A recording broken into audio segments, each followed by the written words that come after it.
Hi guys, I'm Tiffany, and this time I'm working remotely from Chiang, Thailand. In this video, I'll be showing you how I rebranded an interior design firm based in Atlanta, Georgia. My husband and I are going to work from one of our favorite cafes today, so let's jump on the scooter and I'll introduce you to my client. Please meet Perry Price Interiors. It's a residential interior design firm led by this dynamic duo, Jana and Jenny. They are polar opposites but complement each other very well. They're both firmly rooted in a shared passion for transforming spaces into intentionally curated homes that feel refined and inviting. They reached out to me in need of a rebrand because they've been DIYing their branding up to this point and they're now ready to invest in a strategic brand that lasts. So let's discuss what's not working for Jana and Jenny. First, they like the font, but in some situations the thinnest parts disappear, making it difficult to read. Second, they feel that their current logo is a little too basic and isn't fully encompassing the client experience that they offer. Third, the interlocking P's are a little predictable and they'd like something a bit more intriguing. Fourth, they want their logo to have creative elements that are fresh, unique, and unexpected. And lastly, they love their brand colors but would like to elevate them. Okay guys, we're pulling up to the cafe, so we're gonna park around the corner and I'll meet you inside. So the cafe that we're working from today is called Taste of Art. We came here nearly every single day when we were staying in this area of Chiang Mai because they have great coffee, delicious breakfast, fast Wi-Fi, tons of shaded outdoor seating, and the nicest staff. So for coffee, I'm ordering their piccolo with the light roast, and then for food, I'm gonna get the morning plate. Okay, let's get back to work. So our dynamic duo consists of two very different ladies. Jana loves her neutrals and clean lines, while Jenny loves rich textures and bold colors. So to clarify their brand strategy, I had them both create their own individual Pinterest boards so that we could tease out their shared vision for Perry Price Interiors. A few common things I noticed include serif fonts paired with script fonts, the use of rounded frames, dots as accents, and then creative ways to connect the letters. Through this exercise, we were able to identify their goals. Number one is to convey trust, which aligns very nicely with all the serif fonts that they pinned. Number two, they want to connect their brand with creativity, which we teased out from all the pins that showcased unique font customizations. Last, longevity. They want a brand that's built to last and grows with them. Okay, so let's start designing. One thing I'm watching out for is making sure that the letter P still reads as a P, because rotating it can look like a lowercase d and then reflecting it can look like a lowercase b. During our brand strategy call, we talked a lot about using their initials to create a distinctive brand mark, mostly in terms of a monogram that was connected in a unique way, but they said they were also open to abstract or geometric icons if it made sense for their brand. So I started playing around with this sans serif font and noticed that it was beginning to look like four hearts that make up a flower. And this instantly brought me back to a point during our call when we were clarifying strategy, and they both were joking around saying they'd love to see hearts and flowers on everything, but understand that there needs to be a brand strategy in place. And at the time, I didn't see how hearts and flowers were going to make their way into the brand strategy, but here we are.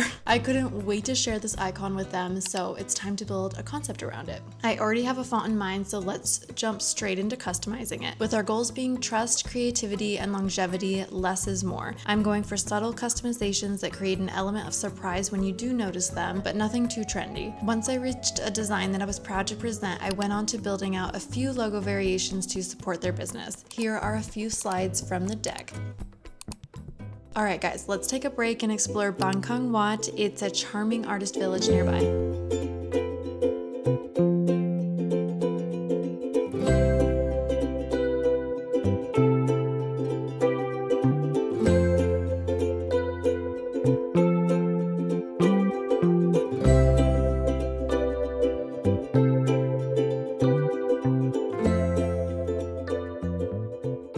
A few days later, I received feedback from my client. Overall, they absolutely loved it and had a few things that they wanted to explore before approving the concept. So let's set up everything for the day and I'll run through all the feedback. Today I'm working from Kalm Village. It's an art and culture center highlighting local artists. They have a coffee shop, a gallery with rotating exhibitions, art workshops, a restaurant, pavilion, and so many spaces to get a little bit of work done. First piece of advice is that they love the primary font, but they feel that it's a little too similar to their current branding. rebranding, which is totally fair. To a brand designer, these two fonts have a lot of differences, but if this isn't your world, I completely understand that all serif fonts probably look the same. When this happens, I like to revisit the strategy because it's good to have this top of mind. With our main goal being to convey trust, serif fonts really are the best choice for this. They are always associated with expertise, credibility, and authority. Their instincts were definitely leading them in the right direction with their original branding. I've chosen this specific serif because I like the balance between classic and contemporary, and I've decided to customize it because that satisfies our second goal of introducing creativity by connecting the letters in interesting ways. So since these customizations are subtle, it also meets our third goal of longevity. We don't want anything too trendy or loud or in your face. For longevity, we really want things that are a bit more subtle. But interior designers are visual people, so we can talk strategy all day long, but what's really going to move the project along is pairing this with visuals. So for this reason, I've shown them this concept with a few different font directions and sat them next to their current branding and competitors. This contrast always produces an obvious choice, and ultimately they decided that the original concept I presented was the most elevated and strategic option. So beyond this, they had a few other small tweaks. For the scripted submark, they wanted to add the I to reflect their full business name, Perry Price Interiors. They don't care for the submark with the frame, and then for the color palette, we've just wanted to adjust the colors slightly. Now that we've established the logo variations, the color palette, and the typography, it's time to apply these elements to the brand collateral. They'll receive a business card design, HTML email signature, and a letterhead design. Here's the final look.